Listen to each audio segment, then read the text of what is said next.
kaunti ma Migori George Juma ntiere koda jopiny. Wawinjane jopiny to wacho ang'o kaluwore koda budget ma bende ibiro bed ka isomo odiochieng' ma kawuono. Juma, amosi ne oyawore, jopiny ntiere koda gino mane odiochieng' ma kawuono kaluwore koda som mano mar budget. Kamano Sharon, kaunti ma Migori wachiwo makare kendo jopiny ntiere kod geno mathoth ka otende kod budget ma bende koro idhi som odiochieng' ma kawuono. En budget ma bende kapok amiyo jopiny thuolo, inyalo paro ka kinde mar jumbe adek mokalo jatend piny William Ruto nolimo kaunti ma Migori kama nitie chenro mag dongruok mathoth mane osingo ne oganda moting'o gedogo mag apeyni, gedo mag kuondego ma meli onego bed ne goye kaachiel kod moko. Magi gik ma bende thoth oganda geno ni dhi ketgi e budget mar iko omenda ma higani. Ka bende ka opogore kod mago, wantie kod jopiny odeng'en to ang'o ma gigeno, sectors mage mane giyier ne mondo koro ketnegi budget maduong' to ahinya ma bende koro nyalo konyogi kaka oganda, to geno magi gin mage ka otende kod budget bende koro idhi som kod jatend migawo mar omenda John Mbadi. Achiel kachiel ne mondo koro achak kodi kibiro machiegni kaka ing'iyo kacha. Odiochieng' ma kawuono isomo budget mar piny Kenya, budget ma kore lach $4.23.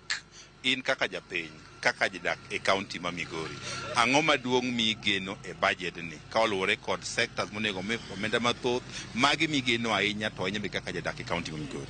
Ginyinga iluongo ni Robert Juma, jadak ma Migori ka. Mokwongo wago erokamano ne waziri marwa John Mbadi kuom loso budget modhi somono. Gima wakwayo kaka wan jo Kenya ni budget no nego mule sectors ma muhimu, gik ma iluongo ni basic ma muhimu kaka weche mag education. Wakwayo ni oketnegi omenda malach moloyo budgets mamoko. Weche machielo en kaka weche mag pur. To gi incomplete projects mana chake manyise ga president obiro era mana Migori kanyo ndigi mana promise kaka wanjo Migori. Wakwayo ni bond me kiko chak projects mamoko kapage mana chako gi poko tieko. Kendo wakwayo ni ngima bondo bede mapiny na japiny. Mane momiyo wageno ni projects gine budget midhi som ma 2024-2025 ni odhi mulo ngima ma japiny ma kawaida to kodhi keto ne baden kada mana mzigo kendo ne japiny mane miyo last year kaneno kana som budget jopiny nok mor mana chuno wadhi andar kata ma wadhi ng'ien to omulo mage gi mage kata mulo sectors mage molo weche mag education sani pressure ma jopiny ni godo kata mana baden ma japiny ni godo en weche mag school fee ariyo ne mano weche mag nyalo nyuolo chiemo kata mana yore mag tije. Wakwayo ni budget ni ndio punguza mzigo na japiny bon japiny kaka nyalo konyore godo. Awinjo kiwuoyo e sekta mar somo en achiel kuom sekta mwach noketnegi omenda ma kore lach.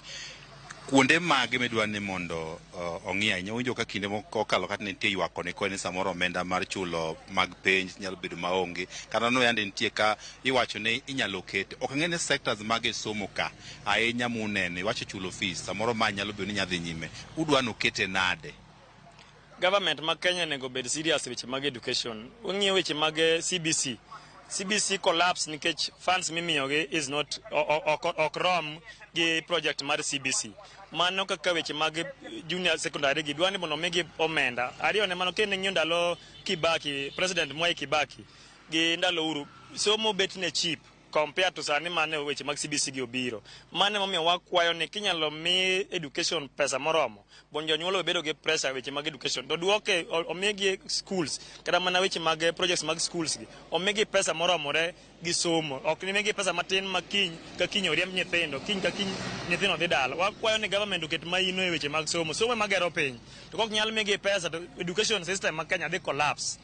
Katieko kodi Migori ahinya wane weche mag pur mag niang' neno ka lokruok mathoth ne sekta mar niang'. Ok ang'e ni geno mari e sekta mar pur ka to ahinya weche mag niang' kaachiel kod weche mag mchele ma bendi puro lowa kuja kachacha. Mane momiyo wacho ni sectors monego mi pesa mabar gi lach en education gi weche mag pur.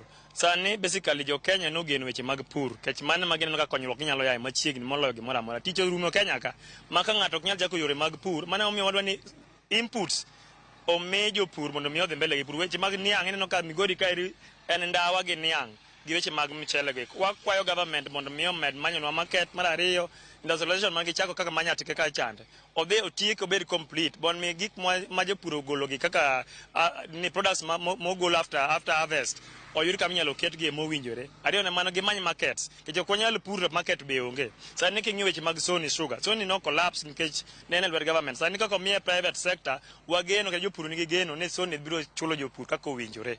Erokamano ng'ama chielo achori machiegni. isomo budget. Ok ang'e ni kaka japiny e budget ni gombo mari kata geno mari onego bed na chalo nade sectors mopogore mag somo mag pur kod makamano indi gomno bed budget machalo nade. Ero kamano, an gi nyinga iluonga ni Peter Wuor.